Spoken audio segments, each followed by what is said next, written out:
శుక్లాంబరధరం విష్ణుం శశివర్ణం చతుర్భుజం ప్రసన్నవదనం ధ్యాయేత్ సర్వవిఘ్నోపశాంతయేత్. గురుర్బ్రహ్మా గురుర్విష్ణుః గురుర్దేవో మహేశ్వరः గురుః సాక్షాత్ పరబ్రహ్మ తస్మై శ్రీగురవే నమః. వ్యాసాయ విష్ణురూపాయ వ్యాసరూపాయ విష్ణవే నమో వై బ్రహ్మనిధయే వాసిష్ఠాయ నమో నమః. పూజంతం రామ రామేతి మధురం మధురాక్షరం ఆరుహ్య కవితాశాఖాం వందే వాల్మీకికోకిలం. శృతిస్మృతిపురాణానాం ఆలయం కరుణాలయం నమామి భగవత్పాదశంకరం లోకశంకరం. వాగర్థావివ సంపృక్తౌ వాగర్థప్రతిపత్తయే జగతః పితరౌ వందే పార్వతీపరమేశ్వరౌ. సూక్తిం సమగ్రయతున స్వయమేవ లక్ష్మీః శ్రీరంగరాజమహిషీ మధురైః కటాక్షైః. వైదగ్ధ్యవర్ణకుడగుంభనగౌరవైర్యాం కల్లోలకర్ణకుహరాः కవయోధయంతి. హైమోర్ధ్వపుండ్రమజహన్మకుటం సునాసం మందస్మితం మకరకుండలచారుగండం. బింబాధరం బహుళదీర్ఘకృపాకటాక్షం శ్రీవేంకటేశముఖమాత్మని సన్నిధత్తాం. విమలపటి కమలకుటి పుస్తకరుద్రాక్షశస్తహస్తపుటి కామాక్షి పక్ష్మలాక్షి కలిత విపంచి విభాసి వైరించి. మనోజవం మరుతతుల్యవేగం జితేంద్రియం బుద్ధిమతాం వరిష్టం వాతాత్మజం వనరయూధముఖ్యం శ్రీరామదూతం శిరసా నమామి. ఆపదామపహర్తారం దాతారం సర్వసంపదాం లోకాభిరామం శ్రీరామం భూయో భూయో నమామ్యహం. జయతు జయతు దేవో దేవకీనందనోయం జయతు జయతు కృష్ణో వృష్ణివంశప్రదీపః.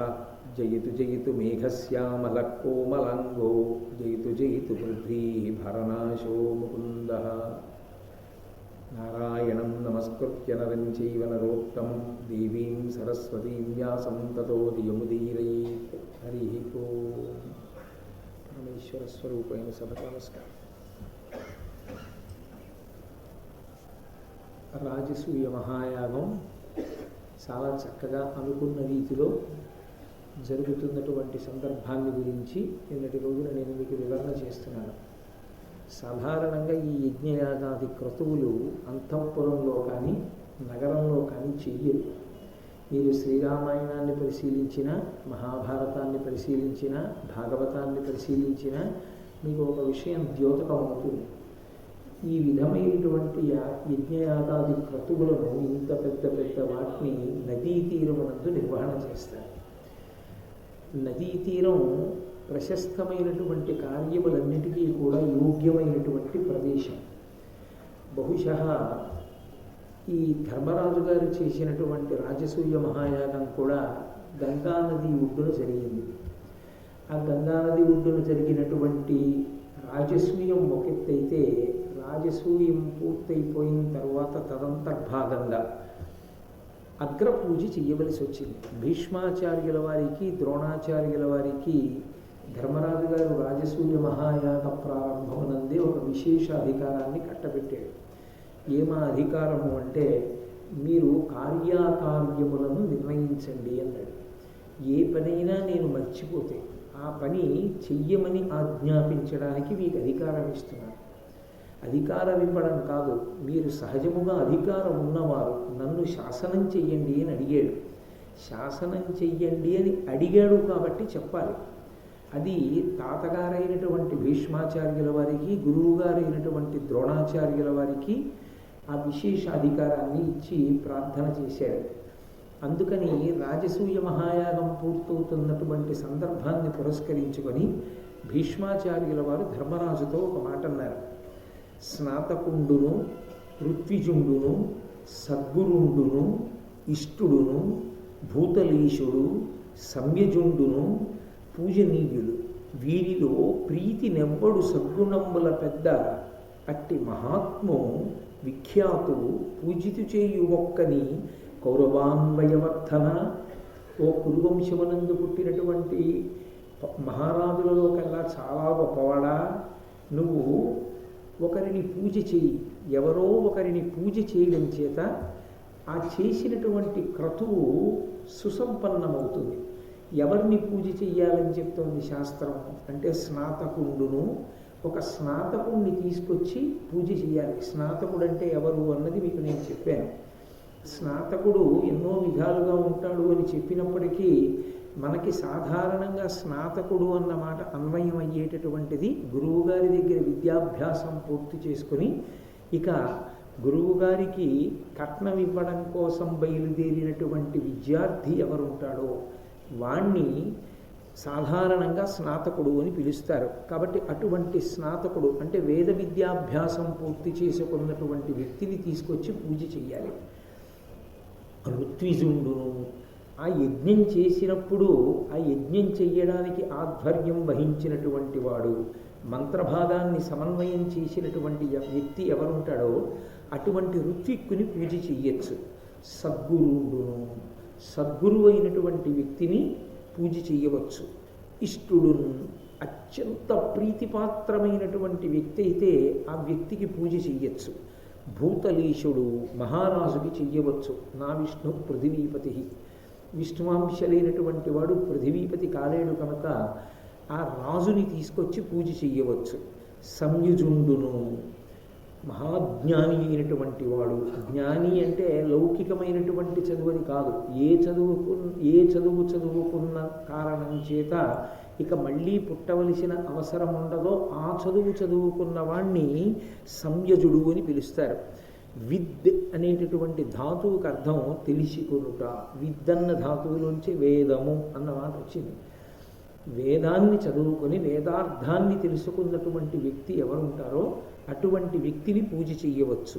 కాబట్టి ఇటువంటి వారిలో నీకు ప్రీతితో ఎవరు సమస్త సద్గుణములు కలిగినటువంటి వాడు ఈ సభలో ఉన్నాడని నువ్వు భావన చేస్తున్నావో అటువంటి వాడికి అర్ఘ్యమియ్యి. అర్ఘ్యమియ్యి అన్న మాటకు అర్థం ఏంటంటే అగ్రపూజ చెయ్యి. కాబట్టి అంటే ప్రధానమైనటువంటి ఉపచారాన్ని చెప్తారు. అగ్రపూజ చెయ్యంటే అందరిలోకి అధికుడిగా భావించి ఆయన్ని తీసుకొచ్చి కూర్చోపెట్టి పూజ చెయ్యి అన్నాడు. అంటే ధర్మరాజు గారు అన్నాడు, తాతగారు మీరు చెప్పారు ఎవరిని పూజ చెయ్యాలో చెప్పారు, కానీ మీరు చెప్పినటువంటి ఈ కోవలోకి ఏ వ్యక్తి వస్తాడో ఇక్కడ ఉన్నటువంటి సభలో ఎవరికి నేను అగ్రపూజ చెయ్యాలి ఆ వ్యక్తి పేరేదో కూడా మీరే చెబితే బాగుంటుంది తాతగారు, పెద్దవారు, మీరు ఆజ్ఞాపించవలసిన వారు మీరు చెప్పండి అన్నాడు. ధర్మరాజు గారు ఇక్కడ కొంత లౌకిక ప్రజ్ఞని మేళవించాడు. ఎందుకని అంటే ఆయన మనసు ఎప్పుడూ పూజ అనేటప్పటికీ ఎవరి మీద ఉంటుంది? కృష్ణ భగవానుడి మీదే ఉంటుంది. అది నిస్సందేహం. కృష్ణ భగవానుడిని పూజ చెయ్యాలన్నదే ఆయన కోరిక. ఎందుకని అంటే కేవలము తన యందు స్నేహభావం ఉన్నవాడనో లేకపోతే బంధుత్వం ఉందనో కాదు. కృష్ణుడు విష్ణువు అని, విష్ణువు అవతార స్వీకారం చేశారని, ఆ అవతార స్వీకారం చేసినటువంటి విష్ణువే కృష్ణస్వరూపంలో ఉన్నారని, ఆయన లౌకికమైనటువంటి ఒక మానవుడిగా కనపడుతున్నప్పటికీ ఆయన సాక్షాత్ భగవానుడని, ఆయన కన్నా రక్షించగలిగినటువంటి వారు వేరొకరు ఉండరని ధర్మరాజు గారి యొక్క పూనిక. అందుకని ఆయనకి కృష్ణుణ్ణి పూజ చెయ్యాలనే ఉంది. కానీ అయితే తాతగారు నేను కృష్ణుణ్ణి పూజ చేస్తాను అన్నారనుకోండి, వెంటనే ధర్మరాజు గారి నిర్ణయం తప్పు అని మాట్లాడేవాళ్ళు సభలో ఉంటారన్న విషయం కూడా ధర్మరాజు గారికి తెలుసు. అందుకని ఈ పూచి తీసుకెళ్ళి ఓ పెద్దరికం మీద పెట్టారనుకోండి, ఫలానా పెద్ద ఆయన చెప్పిన మాట నేను పాటించాను కదయా అనవచ్చు. పైగా ఎవరో ఒకరికి పెద్దరికాన్ని అంటకలిపి తన కోరిక తీర్చుకోవడం కాదు, నిజంగా అసలు సభలో పూజకి అర్హుడైనటువంటి పెద్దరిక ఉన్న వ్యక్తిని గుర్తుపట్టగలిగినటువంటి పెద్దరిక ఉన్నవాడు భీష్మాచార్యుల వారు, సర్వసమర్థుడు. అందుకని భీష్మునికి ఆ అధికారాన్ని ఇచ్చాడు. భీష్ముడు అలా కనిపెట్టలేని వ్యక్తి అయ్యి ఉంటే ధర్మరాజు గారు అటువంటి స్వేచ్ఛ భీష్ముడికి ఇవ్వరు. కాబట్టి భీష్ముణ్ణి మీరే చెప్పండి తాతగారు ఎవరికి పూజ చేయమంటారు అని అడిగాడు.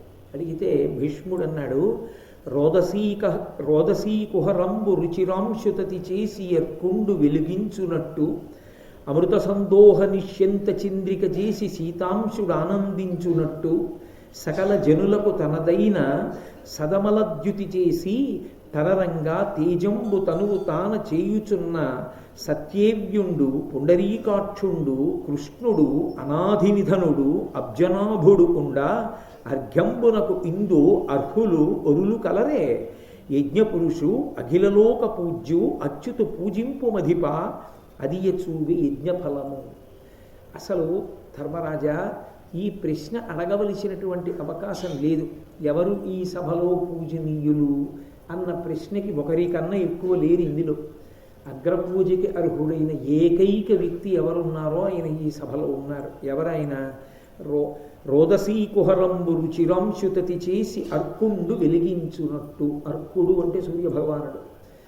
ఆ సూర్యభగవానుడు తన యొక్క కిరణముల చేత అంతరిక్షంలో ఉండేటటువంటి గుహల్ని కూడా తన వెలుగులతో నింపగలిగినటువంటి సమర్థత కలిగిన వాడయ్యున్నట్లుగా అమృత సందోహ నిశ్చింద చంద్రిక చేసి సీతాంశుడానందించునట్టు చంద్రుడు తన అమృత కిరణముల చేత లోకాన్నంతటినీ కూడా చల్లబరిచి లోకము యొక్క సంతోషమును చూసి తాను సంతోషించినట్టు తన అపారమైనటువంటి తేజస్సు చేత, ద్యుతి చేత, కాంతి చేత, అనుగ్రహం చేత తనని ఆశ్రయించినటువంటి వారిని ఉద్ధరించగలిగినటువంటి అఖండమైనటువంటి శక్తియుక్తుల చేత ఏ మహానుభావుడు ఈ భూమండలం మీద ఇవాళ ప్రకాశిస్తున్నాడో, ఎవరు పుండరీకాక్షుండు, ఎవరు తామర పువ్వుల వంటి కందులు ఉన్నటువంటి వాడో అటువంటి కృష్ణుడు.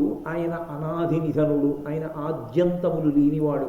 ఒకనాడు పుట్టినవాడిలా పెరిగినవాడిలా మన మధ్య ఉన్నవాడిలా ఉన్నాడు, కానీ యథార్థమనకు ఆయనకి పుట్టుక లేదు, ఆయనకి చివర లేదు, రెండూ లేనివాడు. అటువంటి మహానుభావుడు. ఆయన తప్ప అర్ఘ్యం పుచ్చుకోవడానికి ఇతరులు ఎవరు ఇక్కడ అధికారులు? కాబట్టి శ్రీకృష్ణ పరమాత్మని పూజ చెయ్యి అన్నారు. అనగానే నారదాది మహర్షులందరూ కూడా ఎంతో సంతోషించారు. గబగబా ధర్మరాజు గారు సహదేవుణ్ణి పిలిచి ఆ అర్ఘ్యపాత్ర తీసుకురమ్మన్నారు. ఆ అర్ఘ్యపాత్ర తీసుకురమ్మని శ్రీకృష్ణ భగవాన్ నుండి తీసుకొచ్చి ఉచితాసనమునందు కూర్చోపెట్టి ఆయనకి అర్ఘ్యం ఇచ్చి అగ్రపూజ పూర్తి చేశారు. వైదికంగా శాస్త్రీయంగా ఆయనకి అగ్రపూజ చేశారు. ఆ అగ్రపూజ పూర్తవుతోందనగా శిశుపాలుడు లేచి నించున్నాడు. లేచి నించుని అవనీనాథులనేకులుండంగా విశిష్టారాధ్యులార్యుల్ మహీదివిజుల్ పూజ్యులు పల్గురుండంగా ధరిత్రీనాథ గాంగేయు దుర్వ్యవసాయంబున కృష్ణు కష్టచరితున్ వార్ష్ణేయు పూజించి నీ అవివేకం విరింగించి తిందరకు దాశార్హుండు పూజార్హుడే. శిశుపాలుడు లేచి ధర్మరాజును ఉద్దేశించి అంటున్నాడు. అక్కడ మీరు జాగ్రత్తగా పరిశీలనం చేస్తే శిశుపాలుడు కంఠం విప్పుతూనే ముగ్గురిని లక్ష్యంగా చేసుకుంటాడు. ఆ ముగ్గురిని నింద చేస్తాడు. ఆయన మొట్టమొదటి నిందావాక్యం ఎవరి పట్ల అంటే భీష్మాచార్యుల వారి పట్ల. రెండవ నిందావాక్యం ఎవరి పట్ల? ధర్మరాజు పట్ల. మూడవ నిందావాక్యం ఎవరి పట్ల? కృష్ణుడి పట్ల. కానీ ప్రధాన ద్వేషం ఎవరి పట్ల? కృష్ణుడి పట్ల. ఇది ఎక్కడిది అంటే ఈ ద్వేషం ఈ జన్మలో పుట్టుకలో వచ్చింది కాదు, 3 జన్మల క్రితం శాపంలో వచ్చింది. అది శిశుపాలోపాఖ్యానం వెనక ఉండేటటువంటి రహస్యం. ఇక్కడ ప్రారంభమై శిశుపాల వధ దగ్గర పూర్తవుతుంది. అది అంతర్లీనంగా ఒక తీగలా నడుస్తుంది. అందుకోసం వింటారు శిశుపాల వధ. అది ఎందుకు వింటారో దానిలో ఉండేటటువంటి ప్రముఖమైన సందేశం ఏమిటో నేను మీకు ఈ ఘట్టం యొక్క చిట్ట చివరిలో విజ్ఞాపన చేస్తాను. ఆయన అంటాడు, ఇక్కడ ఎందరో భూనాథులున్నారు, రాజులున్నారు, విశిష్టారాధ్యులార్యులు, విశిష్టమైనటువంటి ఆరాధన కలిగినటువంటి వారు, పూజింపబడేటటువంటి వారు, ఆర్యులు అంటే గౌరవింపబడేటటువంటి వారు, మహీ దివిజుల్ ఈ భూమండలమునందు దేవతలని పిలవబడేటటువంటి బ్రాహ్మణోత్తములు ఉన్నారు. అంతమంది ఉండగా ధరిత్రీనాథ, ఓ ధర్మరాజా, గాంగేయు దుర్వ్యవసాయంబున కృష్ణు కష్టచరితున్. గాంగేయుని యొక్క దుర్వ్యవసాయంబున, గాంగేయుడంటే గంగాపుత్రుడైన భీష్మాచార్యుల వారు, భీష్ముని యొక్క దురాలోచన చేత అంటే ఆయన ఉద్దేశ్యం ఏంటంటే అర్హత లేని వ్యక్తికి అర్హత కల్పించి అగ్రపూజ చేయించాడు తప్ప నిజానికి కృష్ణుడు అగ్రపూజకి అర్హుడు కాడు. అలా నిర్ణయం చేసిన వాడెవరు? భీష్ముడు. ఆయన నిర్ణయం చెయ్యగానే ఆయన కన్నా అధికులు సభలో ఉన్నారు కదా అన్న ఆలోచన రాకపోయినందుకు నీది తప్పు. మీ ఇద్దరూ నిర్ణయం చేసి పూజ చేయమని ఆజ్ఞాపించి భీముడు చెప్తే వెంటనే పూజ చేస్తానని నువ్వు బయలుదేరితే తగుదునమ్మా అని రావడం కృష్ణుడి తప్పు. అది ఆయన సిద్ధాంతం. కాబట్టి గాంగేయు దుర్వ్యవసాయంబున కృష్ణు కష్టచరితున్, కృష్ణుడికి పూజ అర్హత లేదంటున్నాడు, ఒక్క మాటలో తీసేశాడు. ఎందుకట? కష్టచరితున్. కష్టచరితుడు అంటే కష్టములు పడ్డవాడని కాదు దాని అర్థం. చాలా దుష్టమైనటువంటి నడవడ కలిగినటువంటి వాడికి వార్ష్ణీయు పూజించి, ఆ వంశములకు వృష్ణి వంశములకు చెందినటువంటి వాడిని పూజించి నీ అవివేకం బిరింగించి తిందరకు, నీ అవివేకం బయట పెట్టుకున్నావు ధర్మరాజా. యుక్తాయుక్త విచక్షణ నీకు లేదన్న విషయం బయటికి వచ్చేసింది. దాశార్హుండు పూజార్హుడే, ఈ కృష్ణుడు పూజార్హుడా? ఎలా పూజార్హుడు? పూజార్హుడు కాడు. కష్టచరితున్, ఒక్క మాటతో తీర్పు చెప్పేశాడు కదా. కృష్ణుడు పూజార్హుడు కాడన్నాడు. పూజార్హుడు కాడు కనుక అతనికి పూజ చేస్తున్నావు. పూజార్హుడు కాని వాడికి సభలో పూజ చేశావు అంటే ఇందులో శిశుపాలుడు వేసినటువంటి ప్రశ్న యందు అంతర్లీనంగా ఒక రహస్యం ఒకటి దాగి ఉంది. ఆయన సభయందు జరగవలసినటువంటి గౌరవమునందు వ్యక్తిగతమైనటువంటి ఆశ్రిత పక్షపాతాన్ని జోడించడం సభామర్యాదకి వ్యతిరేకమన్న సిద్ధాంతాన్ని తీసుకొచ్చి ఆవిష్కరించాడు. ఇక్కడ జరుగుతున్నది సభ, అది మయసభలో జరిగింది. గంగ ఒడ్డున యాగం జరిగితే అగ్రపూజ మయసభలో జరిగింది. అగ్రపూజ మయసభలో జరుగుతున్నప్పుడు సభలో అనేక మంది కూర్చుని ఉన్నారు. అనేక మంది కూర్చున్నప్పుడు అగ్రపూజ చేసేటప్పుడు ఆయన ఆ పూజా సమయమునందు ఆ సభ అందరిలోకి అధికుడై ఉండాలి. ఆ సభలో ఉన్న వాళ్ళందరిలోకి అధికుడు కృష్ణుడు కాడు. ఇది శిశుపాలుడి సిద్ధాంతం. కృష్ణుడే విశిష్ట వ్యక్తి, భీష్మాచార్యుల వారి సిద్ధాంతం. కృష్ణుడికే పూజ చెయ్యాలి, ధర్మరాజు యొక్క సిద్ధాంతం. మరి శిశుపాలుడి ఆరోపణ ఏమిటి అంటే, మీకు వ్యక్తిగతంగా కృష్ణుడంటే ఇష్టం. ఎందుకని? కృష్ణుడు పక్షపాతి, మీ పట్ల పక్షపాతం చూపిస్తాడు. కృష్ణుడి పక్షపాతం యథార్థంగా పాండవుల పట్ల అయితే ఎందుకు పాండవుల పట్ల కృష్ణుడు పక్షపాతి అనవలసి ఉంటుంది? బంధుప్రీతి ఉన్నవాడు కాబట్టి అని చెప్పవలసి ఉంటుంది. శిశుపాలుడి దృష్టికోణంలో ఆలోచించినప్పుడు ధర్మం అన్న మాట ఆయన అనడు కాబట్టి ఏ కోణంలో ఆలోచించి ఉండాలి? బంధుత్వంతో ఆలోచించాలి. బంధుత్వంతో ఆలోచిస్తే పాండవులు కృష్ణుడికి ఏమవుతారు? మేనత్త పిల్లలు అవుతారు. ఎందుకు మేనత్త పిల్లలు అవుతారు? వసుదేవుని యొక్క చెల్లెలు పృథ అంటే కుంతీదేవి. పృథ పుత్రులు కనుక పార్థుడు అని పేరు అర్జునుడికి. పార్థుడు అన్న పేరు అర్జునుడికి పిలిచిన పార్థుడు అన్న పేరు కుంతీపుత్రులందరికీ అన్వయం అవుతుంది. కాబట్టి పృథ కుంతీదేవి. కుంతీదేవి మేనత్త పిల్లలు కాబట్టి బావలు కాబట్టి పక్షపాతం. అయితే ఈ మాట శిశుపాలుడు చెప్పవలసి వస్తే శిశుపాలుడు కూడా మేనత్త కొడుకే. వసుదేవుని యొక్క చెల్లెళ్లలో ఒక చెల్లెలు ఈయన యొక్క తల్లి అయినప్పుడు ఈయన మేనత్త కొడుకేగా. మరి అంటే శిశుపాలుని ఉద్దేశ్యం ఏమిటంటే, ఇతనికి అందరూ మేనత్తల బిడ్డలైన అందరూ బావలైన ఈయన అందరినీ అలాగే చూడడు మేనత్తల పిల్లలని. కొంతమందిని నెత్తిన పెట్టుకుంటాడు, కొంతమందిని ఇబ్బంది పెడతాడు. ఏమిటి ఇతనికి కక్ష? రుక్మిణీదేవిని చేసుకుందాం అనుకున్నాడు. రుక్మిణీదేవి యొక్క అన్నగారు ఈయనకిచ్చి వివాహం చేస్తామన్నారు శిశుపాలుడికి. కానీ ఆమె లేఖ వ్రాసింది. మీరు అనేక పర్యాయాలు విన్నారు రుక్మిణీ కళ్యాణ ఘట్టం. రుక్మిణీదేవి వ్రాసినటువంటి లేఖని కారణంగా తీసుకుని రాక్షస వివాహంలో శ్రీకృష్ణ పరమాత్మ రుక్మిణీదేవిని తరలించుకుపోయి ఆమెని వివాహం చేసుకున్నారు.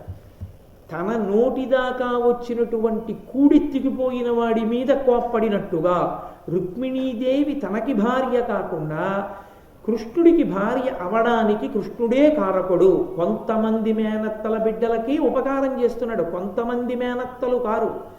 ఉన్నది 5 మేనత్తలైనా అందులో యథార్థమునకు కృష్ణుడు ఉపకారం చేసినట్టుగా కనపడేది కుంతీదేవి కుమారులకి. మిగిలిన మేనత్తల కొడుకులు చనిపోయారు కృష్ణుడి చేతిలో. ఇది ఆయన బాధ, ఇది ఆయన సభలో వేసినటువంటి ప్రశ్న. అంటే ఆయన అర్థం ఏమిటంటే సభాస్వరూపం పాడైపోయింది ఇక్కడ. అది శిశుపాలుడి యొక్క హృదయం. ఇది నిలబడుతుందా? ఇది నిజానికి హేతువుకి నిలబడుతుందా అతను వేస్తున్న ప్రశ్న? మేనత్తల బిడ్డలందరి పట్ల సమభావన లేనివాడు ఎవరో ఒక మేనత్త బిడ్డల్ని నెత్తిమీద పెట్టుకుంటాడు. ఎందుకు నెత్తిన పెట్టుకుంటాడు? మరి నిన్నెందుకు పెట్టుకోడు, వాళ్ళని ఎందుకు పెట్టుకుంటాడు అని అడిగారు అనుకోండి, ఆయన చెప్పే సిద్ధాంతం ఏమిటంటే కృష్ణుడు రక్షింపబడాలంటే పాండవుల అనుగ్రహం ఉండాలి. అది ఆయన ఆలోచన. ఎందుకు అంటే ఆయనకు ఒక రహస్యం తెలుసు. ఆయన జరాసంధుడికి సైన్యాధిపతి శిశుపాలుడు. జరాసంధుడు 17 మార్ల పైచిలకు దండెత్తాడు కృష్ణ భగవానుడి మీద. కృష్ణుడు సంహరించలేదు. యథార్థమునకు వేరే భద్రమైన నగరాన్ని నిర్మించుకున్నాడు తన కోటని విడిచిపెట్టి. కాబట్టి జరాసంధుడికి సైన్యాధిపతినైనటువంటి నేను కృష్ణ భగవానుడిని ఎన్నో మార్లు ఓడించాను. వాడు భగవానుడు అన్న మాట అంటే అలవాటు మీద నాకొస్తుంది. కృష్ణుణ్ణి ఓడించాడు. ఆ ఓడించిన జరాసంధుడికి నేను సైన్యాధిపతిని. నేను సైన్యాధిపతిని కనుక కృష్ణుణ్ణి ఓడించడంలో నా పాత్ర ఉంది. నాకు కూడా కృష్ణుణ్ణి గెలిచినటువంటి వ్యక్తి అని పించుకోవడానికి అధికారం ఉంది. నేను గెలిచిన వాణ్ణి, అందుకని నా పట్ల వైషమ్యం. వాళ్ళు జరాసంధుడి నుంచి రక్షించడానికి మల్లయుద్ధ నిపుణుడైన భీమసేనుణ్ణి తీసుకెళ్లి జరాసంధుడిని మట్టు పెట్టాడు. అందుకని తనని రక్షించిన వాళ్ళు. అందుకని వాళ్ళంటే పక్షపాతం, నేనంటే ఆ పక్షపాతం లేదు, నేనంటే కోపం. అందుకని వాళ్ళంటే ఇష్టం, వాళ్ళకి ఈయనంటే ఇష్టం. వాళ్ళని ఈయన రక్షిస్తుంటాడు, ఈయన వాళ్ళని రక్షిస్తుంటాడు. ఇది వాళ్ళ మధ్య ఒడంబడిక, ఇది అపవిత్రం, ఇది సిద్ధాంతానికి అందేది కాదు. అందుకని మీరు తీసుకొచ్చి అగ్రపూజ చేస్తున్నారు. అది రుద్దడానికి భీష్ముడి చేత చెప్పించారు తప్ప ఇక్కడ సభాస్వరూపమునకు అవమానం జరిగింది. ఇది నా ఒక్కడి అవమానం కాదు, సభకు అవమానం. ఇది శిశుపాలుడి సిద్ధాంతం. అందుకని నేనన్నట్టు ఎందుకు జరగట్లేదు అండవు, ఇంతమంది ఉన్న సభలో ఎందుకు జరుగుతోంది అంటాడు. అది శిశుపాలుడి యొక్క సిద్ధాంతం. అంటే వాడు ఎక్కడ లేని గొప్ప ఆలోచన ప్రవేశపెట్టాడు అక్కడ. అదే శిశుపాలుడు మాట్లాడిన మాటలంటే తక్కువ మాటలని మీరు ఊహ చేయకూడదు. అంటే వాడు అడిగిన ప్రశ్నకి అర్థం ఏమిటంటే నువ్వు సభా మర్యాదనే కాలదన్నావు, సభా స్వరూపాన్ని విస్మరించావు. ఇప్పుడు నువ్వు చేసిన పూజ వలన యావత్ సభ అవమానింపబడింది, నీ చేత వంచింపబడింది. నువ్వు రాజులందరినీ పిలిచి రాజసూయం చేస్తున్నానని చెప్పి మీరు పనికి మాలిన వాళ్ళు కృష్ణుడు పనికొచ్చిన వాడని పూజ చేస్తున్నావు. యథార్థమునకు కృష్ణుడి కన్నా పనికొచ్చిన వాళ్ళు ఇక్కడే ఉన్నారు చెప్తాడు. ఎదర ఎలా పనికొచ్చిన వాళ్ళు ఉన్నారో చెప్తాడు. వాళ్ళకన్నా కృష్ణుడు అధికరని భీష్ముడు చెప్తాడు. కానీ యథార్థమునకు శిశుపాలుడిదే పక్షపాతం. శిశుపాలుడిది పక్షపాతం కాదు, వైరం. వైరంతో మాట్లాడతాడు. ఆ వైరం ఎక్కడిది? పోనీ కృష్ణుడికి శిశుపాలుడికి వైరం ఉండడానికి శిశుపాలుడిని కృష్ణుడు తరిమి కొట్టాడంటే జరాసంధుడి యొక్క సైన్యాధిపతిగా కృష్ణుడిని ఓడించాడుగా. పోనీ రుక్మిణీదేవిని రాక్షస వివాహంలో ఎత్తుకుపోయాడు అనుకుందామంటే రుక్మిణీదేవేగా లేఖ రాస్తే వచ్చాడు, తన యందు మనసు లేనిదేగా. అంటే ఒక కారణం చేత వచ్చిన వైరం కాదు, ఒక బలమైన కారణానికి ఒక వైరం వచ్చింది అనుకోండి. కనీసం ఈ కారణానికి నాకు వైరం ఉందండి అని చెప్పడానికి ఒక నిజాయితీ ఉంటుంది. ఈ వైరం పుట్టుకతో వచ్చింది. శిశుపాలుడు పుట్టినప్పుడు ఈ వైరం ఉంది కృష్ణుడికి శిశుపాలుడికి. ఎక్కడది ఈ వైరం అంటే పుట్టిన శిశుపాలుడు చావడం కృష్ణుడి చేతిలోనే అని చెప్పేసింది శరీరం అని. అక్కడుంది ఈ వైరం. అందుకని కృష్ణుడు ఎంత మంచివాడని ఎవరు చెప్పినా కృష్ణుడు పనికి మాలిన వాడనే శిశుపాలుడు చెప్తాడు. ఆయన యొక్క హృదయమే అటువంటిది. మహాభారతంలో అదొక విశేషమైనటువంటి ప్రజ్ఞ. ఆయన శిశుపాలుడు, ఆయన బుద్ధి అంతే, ఇంకా ఆ మంకుపట్టు ఆ స్థితి అన్నీ అలాగే ఉంటాయి అతనికి. కాబట్టి అతనిప్పుడు మొత్తం సభకి అమర్యాద అన్నది అతని ఉద్దేశం. నువ్వు తీసుకొచ్చి వీళ్ళందరినీ వంచావు, సభని వంచావు, నీ చేత అవమానింపబడ్డారు ఇప్పుడు సభలోని వారందరూ. కాబట్టి అనీనాథులనేకులుండగ విశిష్టారాధ్యులార్యుల్ మహీది విజుల్ పూజ్యులు పల్వురు ఉండగా. ఇది ప్రశ్న. నా ఒక్కడి మాట అంటలేదు, సభనంతటినీ అవమానించావు, ఇది నేను ఎత్తి చూపిస్తున్నాను. ఇప్పుడు ఏమైంది ఈ ప్రతిపాదన వల్ల? ఒక్కసారి అందరి ఆలోచనలోనూ ఒక మార్పు వస్తుంది. ధర్మరాజు అలా ఏమైనా చేస్తున్నాడు అంటారా? నిజమే, వాళ్ళిద్దరికీ అలాంటి అనుబంధం ఉంది మొదటి నుంచి. వెంటనే సభ రెండు కింద చీలిపోతుంది. అయిపోయింది అక్కడ అగ్రపూజ. పోనీ అగ్రపూజ అవ్వకుండా ఉంటే వేరు, అయిపోయింది, చేసేశాడు కాబట్టి అవమానం అయిపోయినట్టు లెక్క. ఇప్పుడు అవమానం పడ్డాము అని నమ్మిన వాళ్ళందరూ ఓ పక్కన చేరుతారు. అవమానపడలేదు, కృష్ణుడికి అగ్రపూజ చేయడం సత్యమే యోగ్యమే అని నమ్మిన వాళ్ళు ఒక పక్కన చేరుతారు. అప్పుడు ఏమవుతుంది?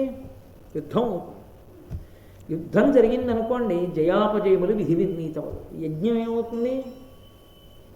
ధర్మరాజు యొక్క యజమాని మర్యాద ఏమైంది? ధర్మరాజు గారు యజమాని, ఆయనే ఆహ్వానించాడు వీళ్ళందరినీ.